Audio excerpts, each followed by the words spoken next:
vous allez bien. D'avance, je suis désolée pour l'effet du fond. C'est pas voulu que ça bouge en même temps que moi. Parenthèse fermée, on en vient au sujet principal. Donc aujourd'hui, je vais vous parler d'un livre que j'ai redécouvert il y a pas longtemps. Tout simplement parce que je ne savais plus de quel livre vous parler. Forcément, tous ceux que j'ai ici, j'ai déjà quasiment tous chroniqués pour vous. Tous ceux qui sont là, c'est quasiment pareil. Donc là, c'est un Sophie Kinsella que j'avais trouvé dans une espèce de brocante à côté de chez moi. Je m'étais dit, ouais, pourquoi pas, j'avais plus rien à lire. Et donc, c'est un livre qui date de 2005. Ça fait 12 ans. On se sent super vieux tout d'un coup. Donc, il s'agit de Les Petits Secrets d'Emma. Je sais pas si vous verrez bien. Et donc, en fait, ce livre, ça parle de quoi? Donc, c'est une jeune femme d'à peu près, je sais plus si elle a 25 ou 26 ans. Et elle est assistante marketing dans une boîte qui se fout un peu de sa gueule, hein, on va être honnête. Et comme elle le dit au début, tout le monde a ses petits secrets. Personne ne dit jamais toute la vérité. Désolée si vous me connaissez et que vous voyez ça, j'assure, je vous dis quasiment toujours la vérité. Comme elle le dit, voilà, chacun a ses petits secrets. Du style, j'ai trafiqué mon CV. Non, ça par contre, je l'ai pas fait. Enfin voilà, par exemple, je sais plus quel exemple elle donne. Elle adore des boissons entre guillemets ringardes. Elle sait pas ce que ça veut dire autant, et en même temps, enfin, le sigle autant, et d'un côté, moi non plus. Elle a menti sur son poids à son petit ami. Enfin voilà, c'est plein de petits secrets en fait, mais pour elle, ça n'a aucune incidence. Mais genre aucune. Et à un moment, son patron lui laisse sa chance pour une réunion marketing qui doit se passer en Écosse. Et ce qui se passe, c'est que dans l'avion du retour, donc évidemment elle a foiré sa réunion parce que forcément quand on ne sait pas de quoi on parle, en général on soir un peu, on sait quelque chose. Et en fait dans l'avion, il y a quelqu'un qui s'assoit à côté d'elle, donc elle a été surclassée par gentillesse par l'hôtesse parce que l'hôtesse elle a dit qu'elle passait une journée de merde.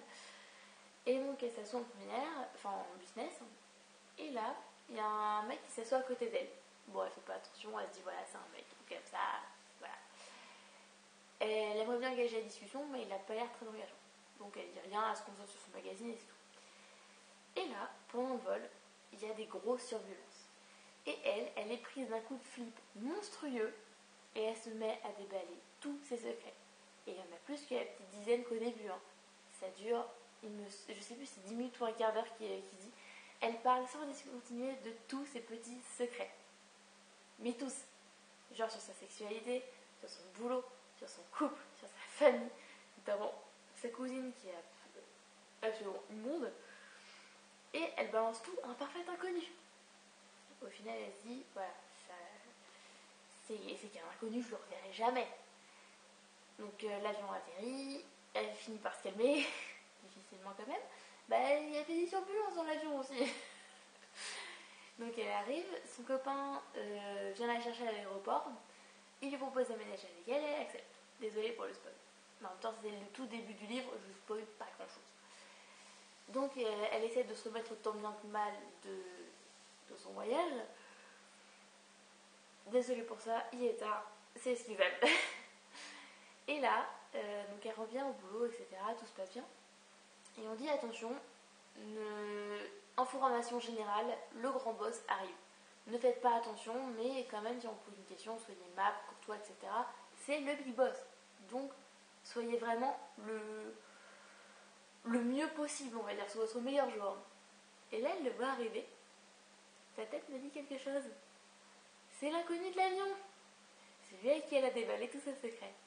C'est pas génial, ça? Donc du coup, elle a commencé à flipper parce qu'elle lui a aussi révélé qu'elle avait falsifié son CV et qu'elle faisait quelques crasses à ses collègues. Et donc là, elle se dit, je suis dans la merde.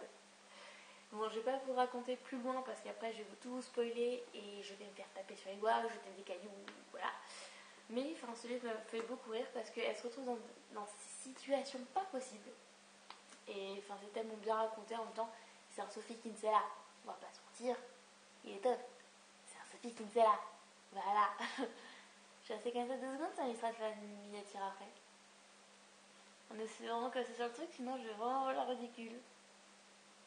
Enfin bref, tout ça pour dire que il a beau avoir 12 ans, je devais avoir... Ah non, j'avais pas 12 ans quand je l'ai acheté. Non, parce que j'ai 24 ans, donc j'ai dû l'acheter bien après sa sortie en fait. Mais ce qu'il y a, c'est que ce genre de bouquin, c'est indémodable. sans rire, c'est indémodable. Enfin, vous lisez maintenant, même avec toutes ces histoires politiques qui en ce moment, je ne vais pas rentrer là-dedans, mais tout ça pour dire que malgré tout ce qui peut se passer dans le monde, ce sont des thèmes qui resteront toujours d'actualité.